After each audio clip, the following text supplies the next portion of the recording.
falar com você agora mesmo é sobre a nossa vida financeira. Que eu tenho chamado aqui de educação financeira espiritual, porque a nossa carne precisa ser educada. Esse é fato, não é verdade? E é tão verdade que a nossa carne precisa ser educada com relação à generosidade, que, para você ter uma ideia, quando nós nascemos, nós somos seres dependentes, nós somos pidões. Nós somos pidões porque a gente nasce com carência, a gente já nasce desejando, a palavra diz isso inclusive. O problema é que tem gente que vive como se nunca fosse morrer e morre como se nunca tivesse vivido, porque não entende, não aprende. Eu digo que quem cresce e não amadurece, envelhece, e velho é trapo, velho é jogado fora. Então, bispo, isso é duro, mas e tem uma saída, tem uma alternativa? Tem, porque quem cresce e amadurece, Lucinérica, não fica velho, fica sábio. Maior que seja o número de dias nesta terra, as pessoas vão querer por perto, porque as pessoas querem pessoas sábias por perto. Então, tem gente que cresce e não amadurece. O maior exemplo disso, eu posso dizer, né? Deus me deu a alegria, a honra de ter 3 filhos, e com todos os 3 foi a mesma experiência. Depois, claro, eu fiquei esperto, mas, né, até a Dani, por exemplo, que começava a engatinhar e ficava dá, e eu falava, olha que lindo, já está aprendendo o nome do papai, está falando dá, olha, Daniel, né, Dadá de Daniel, e eu todo bobo. A Lídia disse, deixa de ser bobo, amor, ela está me pedindo alguma coisa, vamos ver o que ela quer. Estava pedindo, não era meu nome, nada, né? Então, a verdade é, irmãos, que muitas vezes, e geralmente a carne é assim, a gente vai crescer e vai continuar dizendo para Deus, dá, com relação ao próximo, dá. Às vezes eu deparo com situações outras, que não nem financeiras, mas às vezes uma situação que eu quero levar uma condição da pessoa, sabe, demonstrar a generosidade dela, e eu falo às vezes com a minha esposa, eu digo, essas pessoas nunca entenderam, quando Jesus disse que melhor é dar do que receber.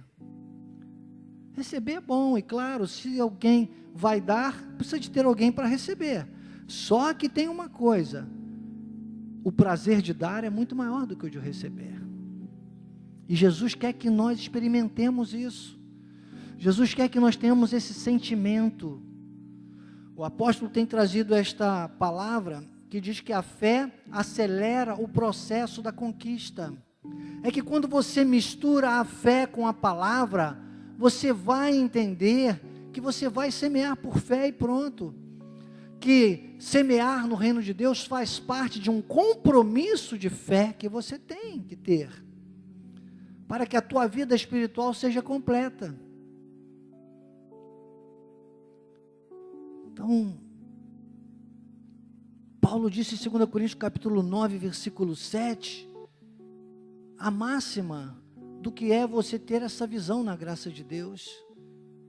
Ele disse em 2 Coríntios 9, versículo 7, cada um contribua segundo tiver proposto no coração,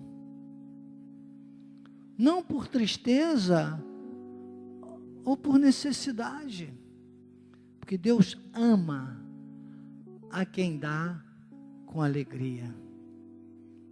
Então você aprende que você precisa dar, que você precisa produzir. Esse é nosso chamado real com Deus, irmãos.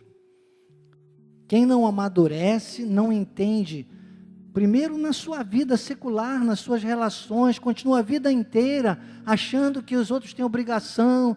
Irmãos, não é obrigação, inclusive quando a pessoa faz pelo outro por obrigação, não é nem legal, não é nem tão bom, não é prazeroso. Legal mesmo é quando você recebe alguma coisa de alguém que você vê que veio do coração, não é verdade? Fala a verdade. Já viu? Às vezes a pessoa dá uma festa, aí o outro, para ir na festa, tem que comprar aquele presente, mas até nisso às vezes você sente, você fala, meu Deus, deu isso aqui só para entrar na festa. Sabia disso? Agora, quando você recebe um presentinho, pode ser uma canetinha escrita, colorida, uma coisa que você fala, rapaz, ela comprou uma caneta cor-de-rosa, né? Se fosse a minha esposa, quando eu conheci, tudo era cor-de-rosa, que ela gostava, né? Ai, a cor que eu gosto. Então você sabe que aquela pessoa se envolveu para te agradar. É assim que Deus quer receber a nossa vida. Não por tristeza ou necessidade, mas com alegria.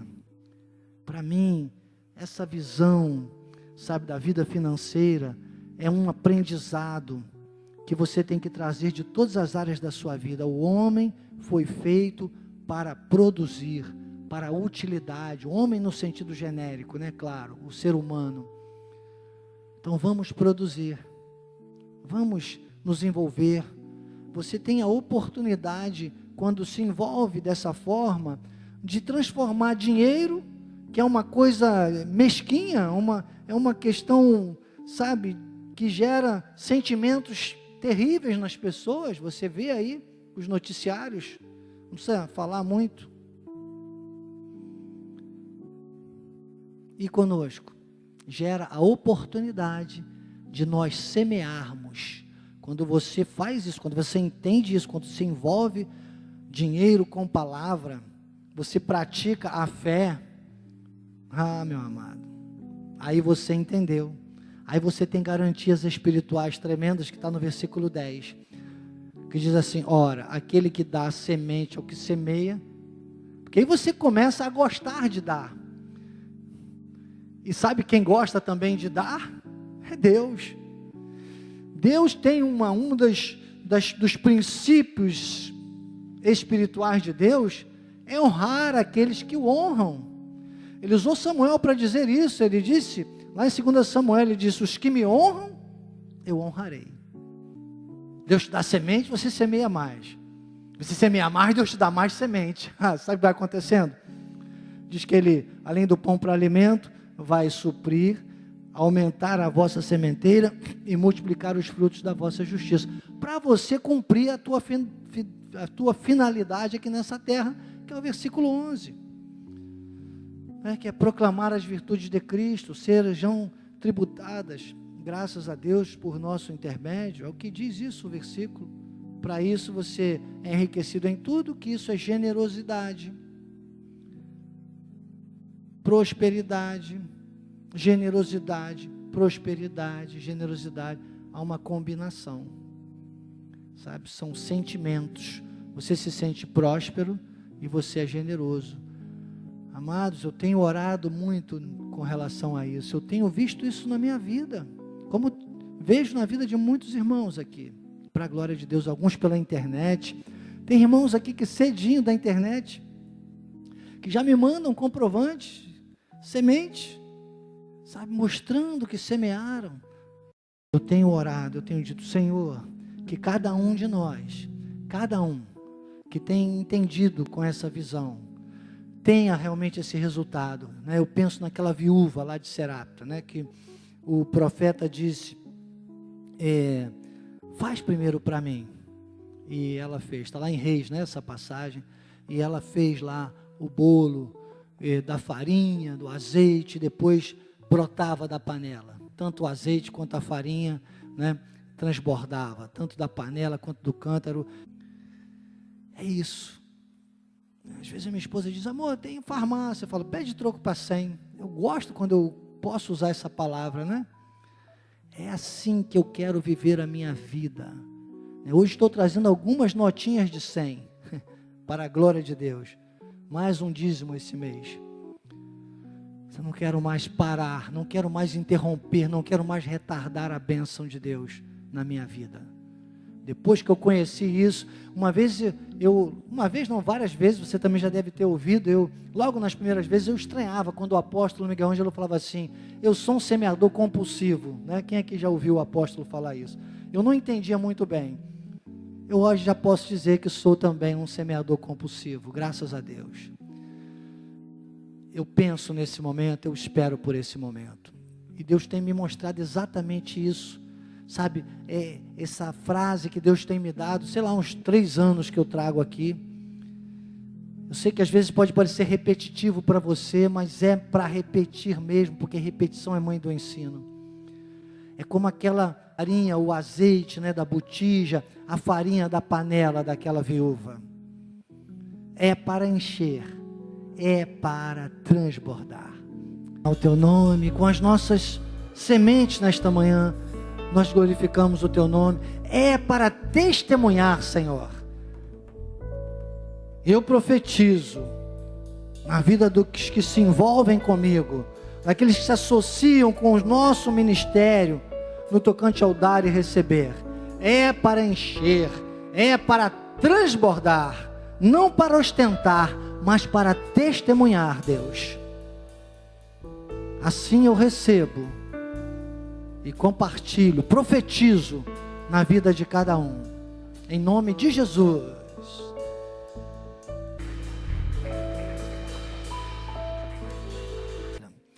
Deus seja louvado. Hoje então chegamos à nossa aula 3. Senhor Jesus,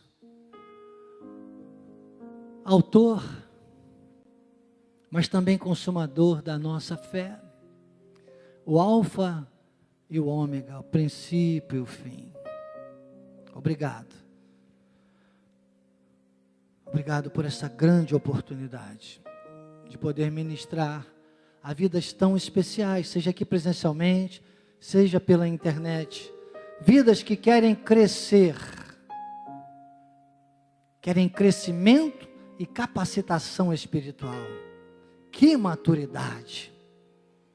Sejas tu mesmo a honrar a cada um, assim como já tens honrado a minha vida, da minha esposa, por este compromisso, há quase 20 anos, de estar aqui a cada terça-feira. Honra, Senhor, honra, com aquilo que é melhor. Assim eu tenho vivido a cada terça-feira, ouvindo atentamente a tua voz, e juntos possamos sim viver esta realidade de crescimento e capacitação espiritual mais uma vez nesta manhã, para a tua honra e para a tua glória, Jesus. Sou o que sou pela tua graça, a minha suficiência vem de ti. Amém, amém e amém. Graças a Deus. Na semana passada nós paramos aqui o significado real da oração, que é a letra B, aqui do tópico 1, né? Porque Jesus ensinou a orar.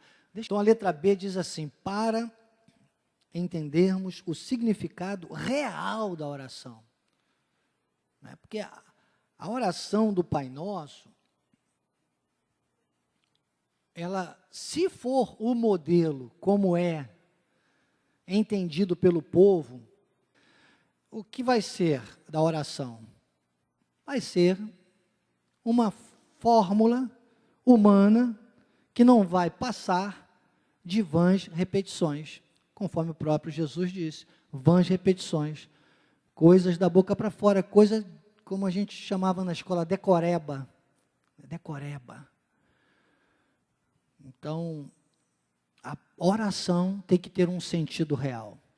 Quando você for orar, você tem que ter conhecimento daquilo que envolve a tua oração. E era isso que Jesus estava passando para os discípulos. É claro, ele sabia, na sua onisciência como Deus, que eles não iriam entender tudo mesmo naquele momento, é lógico, mas era isso que Jesus passava ali. Nós temos esse texto em Mateus capítulo 6, no versículo 5, que Jesus diz, olha, quando orardes, não sereis como os hipócritas. Olha, Porque gostam de orar em pé nas sinagogas, nos cantos das praças, para serem vistos dos homens. Em verdade, vos digo que eles já receberam a recompensa. Então, ele já começa dizendo, a oração não é apresentação. Oração não é a fama. Tem gente que sabe, quando vê uma câmera, então, meu Deus do céu. Desculpe, falei. Será que o Senhor está recebendo essas coisas?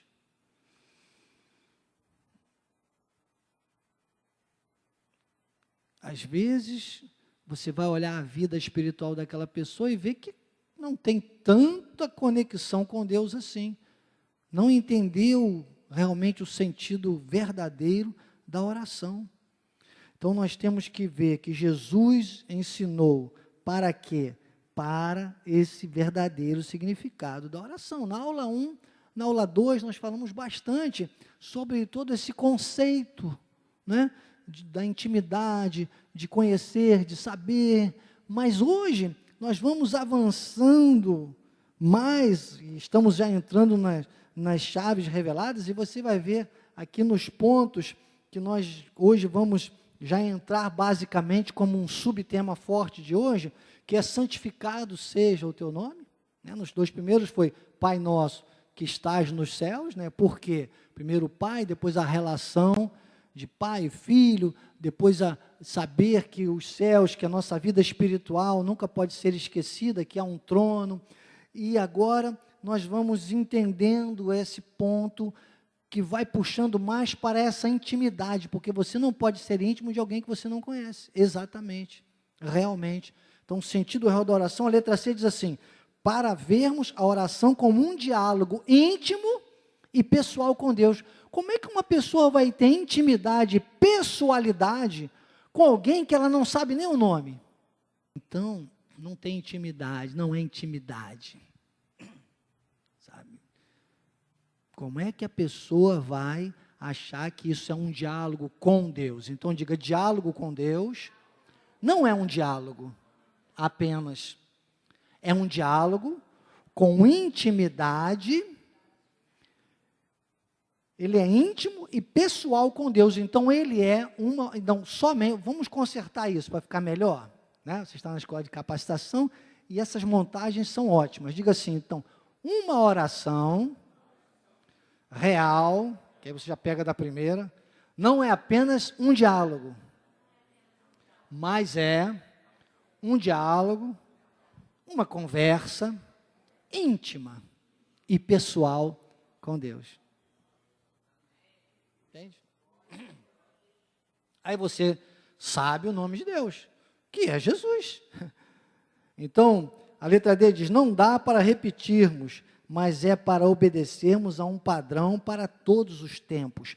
Então, os textos, né, que nós temos aqui, vão ligando o Mateus e também 1 João. Vamos ler primeiro Mateus 6, do 5, né, primeiro Mateus 5, do 12 ao 17, que nós lemos na semana passada. Agora o Mateus 6, versículos 5 ao 7, nós não vamos ler, ele vai mostrando essas questões, e 1 João 5,15, que eu quero ler com você, 1 João 5,15, olha, e se sabemos que Ele nos ouve quanto ao que lhe pedimos, estamos certos de que obtemos os pedidos que lhe temos feito. Então, eu, por exemplo, tenho uma oração que foi uma oração socorro meu, socorro, sabe, aquela oração que chegou uma hora que eu estou numa pressão tão grande que eu digo, Senhor, obrigado por este dia, renova as minhas forças, manifesta a sabedoria, eis-me aqui. E agora ainda estou emendando, dizendo assim, obrigado pela confiança. Quando estiver muito difícil, sabe? É uma oração de quem tem intimidade com Deus, sabe, Deus tem a resposta certa. Então, nós vamos entrar agora no número 2 da apostila, que vai nos trazer as chaves reveladas, o Pai Nosso, que nós evidenciamos muito na primeira e segunda aula, não é verdade? Depois o que estás nos céus, também, mas agora, na apostila, vamos caminhar novamente com cada chave, aqui vendo os textos para a gente sedimentar e levar até o final do nosso estudo. Então, vamos lá. Pai Nosso, por que Jesus, então, exatamente trouxe esta palavra naquele tempo? Porque os judeus não viam Deus como Pai. Então, esses 3 períodos, né, da criação ao nascimento, do nascimento à crucificação de Jesus, da ressurreição de Cristo ao arrebatamento, nós vemos que por causa desses 3 períodos, até o nascimento de Jesus, era o Deus desconhecido. Depois do nascimento, a crucificação, Jesus então era o Emanuel, o Deus conosco, mas ele trazia algumas coisas, mas ele não podia revelar plenamente. Então era o Filho, era visto como o Filho. Então, Pai na criação, o Deus desconhecido, Filho na terra, o Emanuel, o Deus conosco, a ascensão aos céus, a revelação da graça de Deus ao apóstolo Paulo. Nós temos agora sacramentado a manifestação do Espírito Santo, o Cristo em nós, a esperança da glória, e nós fomos vendo tudo isso, mas naquele tempo, Jesus só disse, Pai Nosso, né? Isaías 46, 3 e 4, também o apóstolo vai trazendo aqui, eu estou na página 22 do livro, e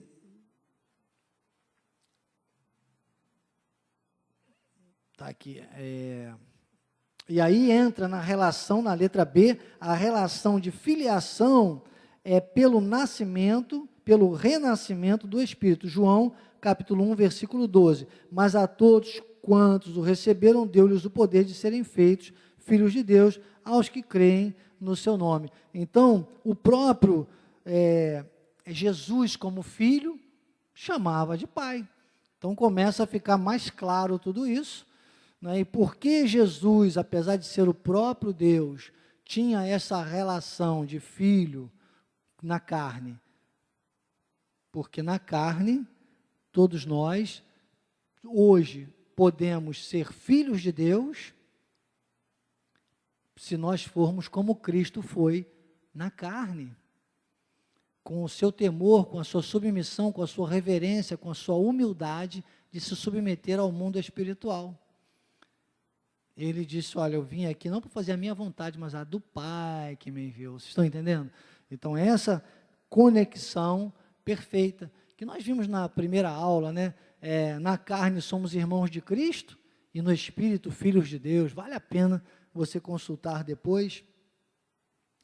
Mas o apóstolo termina, inclusive, aqui, nesse parágrafo, depois de João 1,12, dizendo, para ter Deus como Pai, tenho que me integrar ao seu corpo místico, que é a igreja, e ter dependência total dele. Então é isso, é viver Cristo, é viver essa dependência, ser tal como Cristo foi, na relação, no relacionamento, carne e espírito. A sua carne tem que ser submetida ao teu espírito. Por isso que é importante você, por exemplo, estar numa escola de capacitação e crescimento espiritual, numa terça-feira, você conseguir romper tudo. Olha, amém, imagine a vantagem que você vai tendo, porque quem você alimenta mais, fica mais forte. Então, você está aproveitando bem a sua oportunidade de hoje. Deus seja louvado por isso.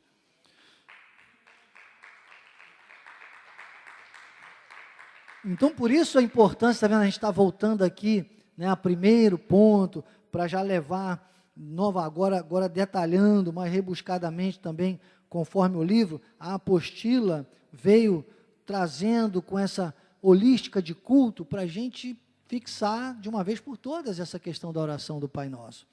Então, depois ele diz, relação de filiação pelo nascimento do Espírito, depois na redenção, o Pai Nosso é Jesus. Lucas 1, 32 e 33, ele será grande, será chamado Filho do Altíssimo, Deus, o Senhor, lhe dará o trono de Davi, seu pai. João 14, 6 e 7. Respondeu-lhe Jesus, eu sou o caminho, o início de tudo, a verdade, porque só Jesus revelou a verdade. Por isso que João, quando olhou, disse: vimos a sua glória, a glória como do gênero do Pai, cheio de graça e de verdade. Então a verdade é a única coisa que nos conecta, a palavra é a verdade. A palavra é a única coisa que nos conecta à revelação, à realidade do que Deus, de tudo aquilo que Deus conquistou para nós, e do nosso chamado, da nossa existência, e nos conecta à vida eterna.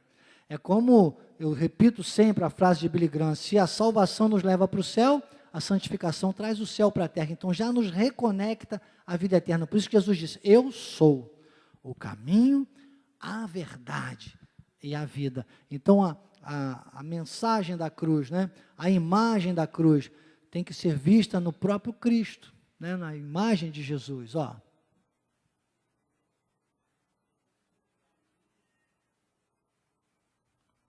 Esquece a cruz, desculpe, né? Fala: bispo, você está mandando esquecer a cruz? Desculpe, você está na escola de capacitação e crescimento espiritual. Não vai querer colocar uma cruz enorme aí na frente da igreja, achando que é o nosso símbolo. Não, irmão. A cruz é símbolo de maldição. Inclusive, muitos outros morreram na cruz, porque todos que eram considerados malditos eram condenados à morte de cruz, como Jesus foi condenado. A diferença é que Jesus foi condenado pela nossa maldição. E o peso que havia na cruz de Jesus era muito maior, porque não era só do madeiro lavrado, era o peso dos nossos pecados. Todos os pecados.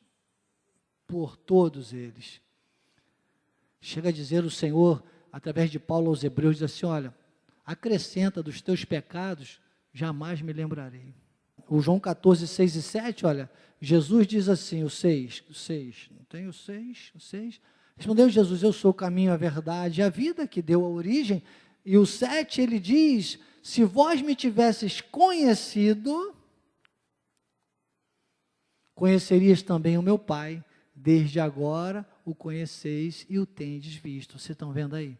A relação, a intimidade, aquilo que ainda estava obscuro, porque, claro, naquele tempo, imaginem, para entenderem isso, só pelo Espírito mesmo, em momentos especialíssimos. Então, depois tem João 10, 9 a 11, de Jesus dizendo: eu sou a porta, se alguém entrar por mim, será salvo, entrará e sairá e achará pastagem. João 10, 30, eu e o Pai somos 3. Não. Trindade celestial foi um engano de um cristão chamado Tertuliano, em Catargo, na África. 467 anos depois de Cristo, ele lançou uma obra chamada Trinitas, que levou todos a dizerem, né, a Trindade celestial. Isso é um erro teológico, um engano teológico. Não existe trindade, existe triunidade, existe uma manifestação triuna do mesmo Deus. Então, João 10, 30 deixa muito claro isso. 1 João 5, versículo 20. 1 João 5, versículo 20, também sabemos que o Filho de Deus é vindo e nos tem dado entendimento para reconhecermos o verdadeiro. E estamos no verdadeiro, em seu Filho Jesus. Este é o verdadeiro Deus e a vida eterna. Então você tem esse entendimento que essa redenção, o próprio Jesus materializa tudo isso. E aí vem esse segundo ponto, que é a segunda revelação, né, porque nós classificamos Pai Nosso como primeira revelação, como está no livro, e agora que estás no céu, a segunda revelação, Pai Nosso que estás nos céus. Então o Mateus 6, versículo 9, a parte B fala isso do versículo, mas a letra A diz assim: o reconhecimento da soberania de Deus. Então você começa a reconhecer a soberania. Salmo 139, versículos 7 e 8. Para onde me ausentarei do teu espírito? Qual espírito Davi era usado e se referia? Ao espírito da graça. Para onde fugirei da tua face? 8. Se suba aos céus, lá estás. Se faça a minha cama no mais profundo abismo, lá estás também. Então é a soberania de Deus. 2 Coríntios capítulo 3, versículo 5, não que por nós mesmos sejamos capazes de fazer alguma coisa como se partisse de nós. Como tem gente na obra de Deus que não entende esse texto ou ignora, né? Acha que é o tudão na obra de Deus, né?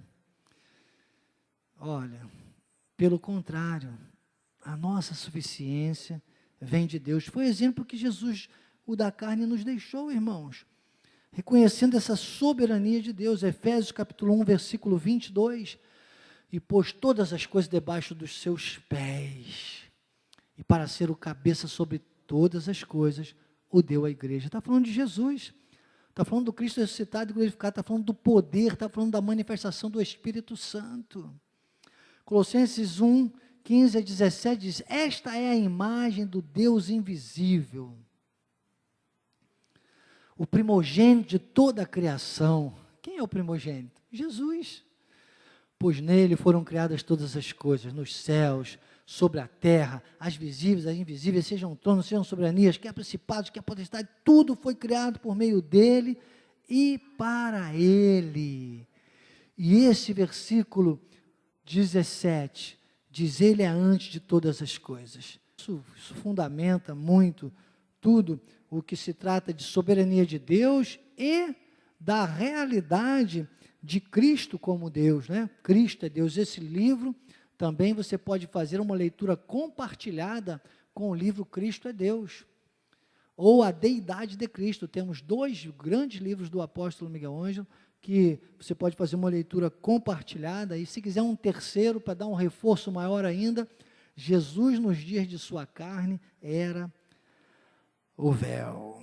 Então, o 17 diz, ele é antes de todas as coisas, nele tudo subsiste.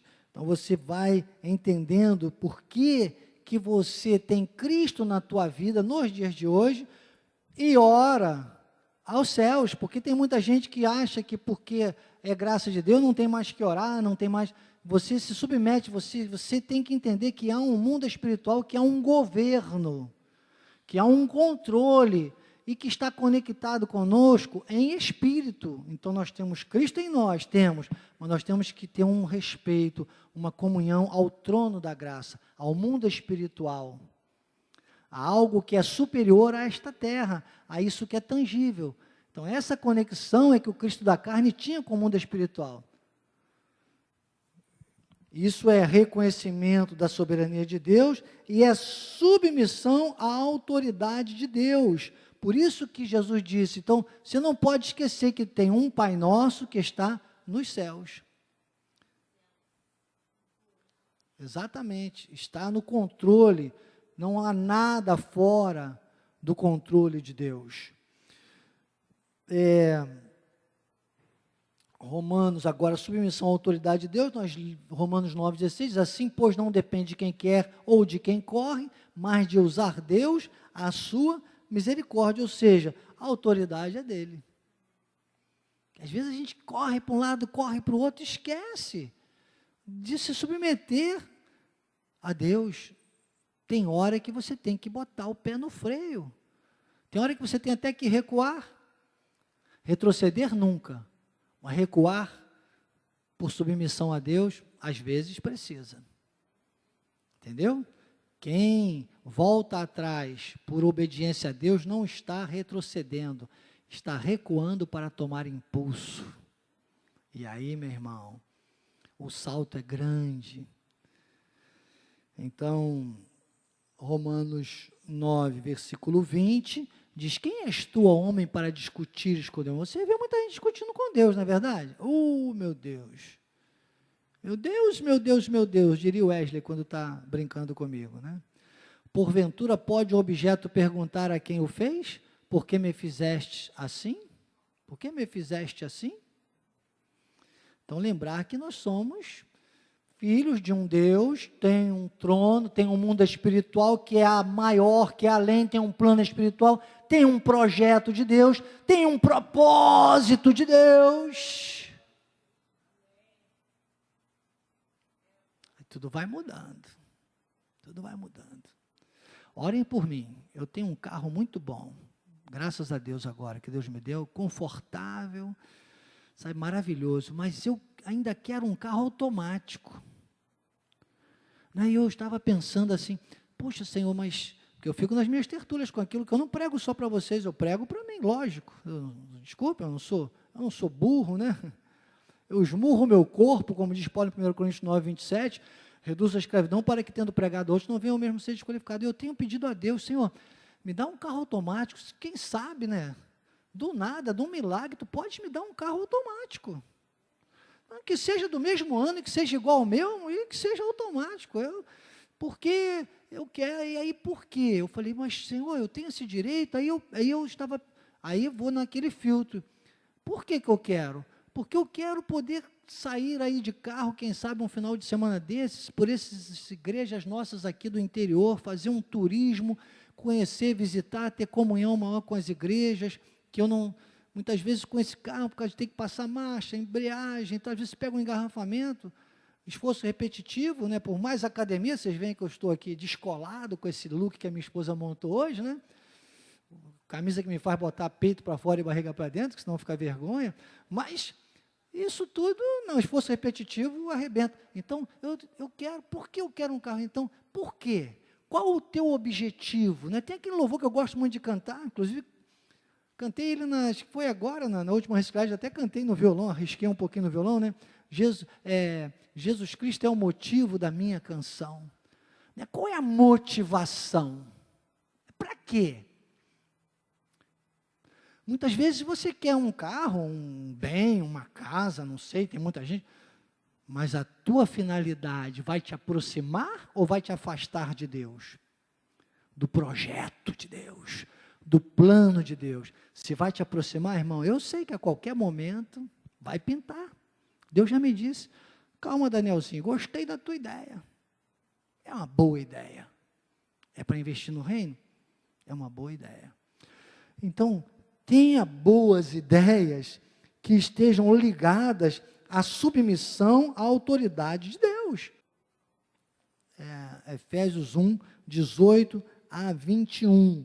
Diz assim, iluminados os olhos do vosso coração, para saberdes qual é a esperança do seu chamamento, qual a riqueza da glória da sua herança nos santos, e qual a suprema grandeza do seu poder para com os que cremos, segundo a eficácia da força do seu poder. Então você vai vislumbrando que você tem acessos, que você tem coisas maravilhosas, mas sempre envolvidas com o quê? Com a soberania de Deus, com o plano espiritual, com o trono da graça, com algo ligado, não às coisas exatamente desta terra, mas que vai gerar coisas desta terra para que você venha a reconhecer, a glorificar, a enaltecer e trazer mais e mais a glória de Deus e a soberania de Deus sobre a sua vida e a vida daqueles que estiverem à sua volta. Então, isso vai funcionando, como diz então agora o versículo 20,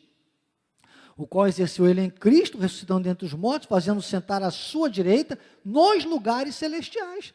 Você entende que você tem um Cristo em você, como Colossenses 1, 27 diz, Cristo em vós a esperança da glória, mas que você também tem um trono da graça, e um que está à destra do Pai, que Paulo chega a dizer, ó, é o nosso paracleto, né? Ele é quem nos está ali intermediando por nós, é o nosso intercessor, é o nosso defensor, é o nosso, sabe, o nosso sumo sacerdote. Paulo fala aos Hebreus, esse é o Senhor Jesus, o soberano, o que governa, aquele que João diz ao Apocalipse, sobre os seus ombros tem as chaves do inferno, da morte. Olha, que tremendo. À direita, nos lugares celestiais, a autoridade, todo o domínio, acima, o versículo 21 diz, de todo o principado, potestade, poder, domínio, todo nome, que se possa referir, não só no presente século, mas também no vindouro. Textos que nós já comentamos, inclusive na aula 2, vendo? Então é isso que é a nossa apostila, por isso que quando Deus me deu a forma de trazer isso agora com essa apostila, eu falei, que lindo, porque vai amarrando ponto a ponto, ó. de coisas, de informações que estão no livro, depois você pode ler o livro, não vamos ficar aqui lendo o livro, seria uma leviandade de mim, um abuso meu, da sua confiança de vir à igreja, num dia para eu ficar aqui lendo o livro, colocando o apóstolo pregando aqui para você assistir. Claro que não, isso anda com humildade diante de Deus, para poder dizer que eu não venho aqui para ler, eu leio e releio esse livro várias vezes, está na minha mente, no meu coração, e agora com essa apostila ponto a ponto, para nós levarmos aqui numa didática de culto. Amém? No passado tinha gente que botava uma televisão enorme, não era Marli? Mas deixa para lá, né? Vamos aqui. Então, chegamos aqui à letra C, referência ao trono da graça, que é Mateus 5,34, estamos caminhando, né, nesses textos também de Mateus. Eu, porém, vos digo, de modo algum jureis, nem pelo céu, por ser o trono de Deus. Então, Jesus fazendo essa referência. E Apocalipse 22, versículo 3, diz, nunca mais haverá qualquer maldição nela, estará o trono de Deus e do Cordeiro, os seus servos o servirão, falando sobre toda a questão da igreja, né, de como a igreja vai ser honrada. Tem gente que fica muito preocupado, dizendo, mas como vai ser no céu, como vai ser isso, como vai ser aquilo, às vezes me fazendo perguntas. Essa semana mesmo eu tinha uma pessoa que é muito sedenta, me faz muitas perguntas, e eu disse, espera aí, filho, vamos pensar na terra, no céu deixa para depois, que eu já sei que é tudo muito maravilhoso, né? Lembrei a ele sobre Hebreus 6, 1 e 2, inclusive, que fala para a gente pôr de lado os princípios elementares, não ficar ensinando sobre o juízo final, sobre, né, a ressurreição de mortos, juízo eterno, essas coisas, porque são coisas que estão no controle de Deus e que vão ser surpreendentes para todos nós. Então, entender o seguinte, qual é a relação, qual é a revelação, qual é a graça de vivermos nessa terra, esta santificação, que é o ponto 3 do número 2. E por que Jesus, na oração do Pai Nosso, disse, santificado seja o teu nome? Se nós não vivermos a santidade de Deus nessa terra, o nome de Deus não será santificado. Então, isso é o que nós vamos tratar muito sobre esses detalhes na próxima terça-feira. Se eu fosse você, não perderia por nada.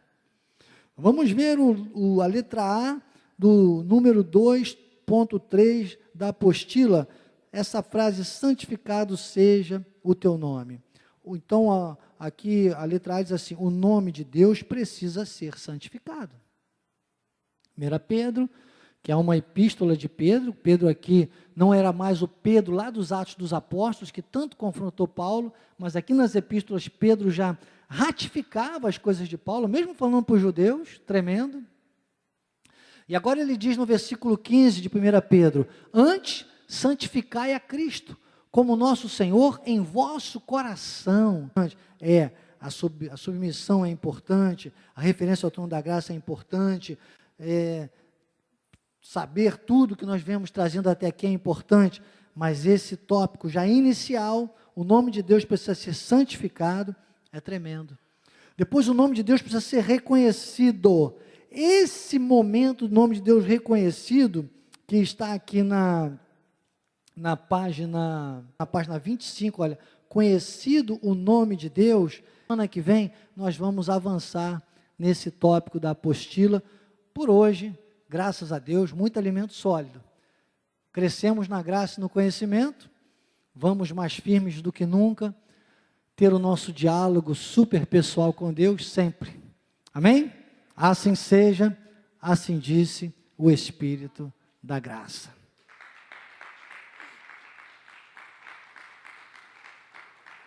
Não seja mais uma vítima da mentira. Seja um apologista da verdade. Não seja mais um na estatística da crise, seja um protagonista da vitória. Sou o bispo Daniel Anecleto, com a minha querida esposa Bispa Lídia, Joás, Dayana e toda a companhia, todos aqueles que ministram nesse culto. Essa foi mais uma escola de capacitação e crescimento espiritual. Senhor Jesus, grande Deus, autor e consumador da nossa fé, aquele que habita em nós, com o Espírito Santo revelado, mas também o mesmo que rege as nações, que governa, que está à destra do Pai, com todo o poder e autoridade. Seremos deste lugar com alegria e em paz. Em plena paz nós seremos guiados pelo Teu Espírito e guardados pelos Teus anjos. Veremos dias poderosos nesta terra, tantos quanto Tu já determinaste, Pai. E que a Tua graça, o Teu amor e as doces consolações do Teu Espírito Santo, Paizinho amado, se manifestem, não só hoje, mas para sempre, na vida daqueles que podem dizer: santificado, Pai nosso que estás nos céus, santificado seja o Teu nome. E o povo mais feliz desta terra, diga amém, amém e amém.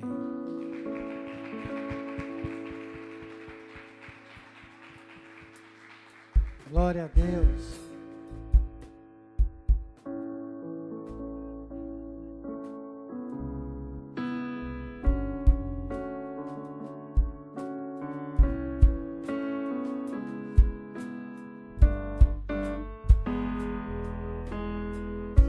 Porque Tu estás comigo, praga alguma me alcançará. Porque Tu estás comigo, eu não temerei. Porque Tu estás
com Cristo, diga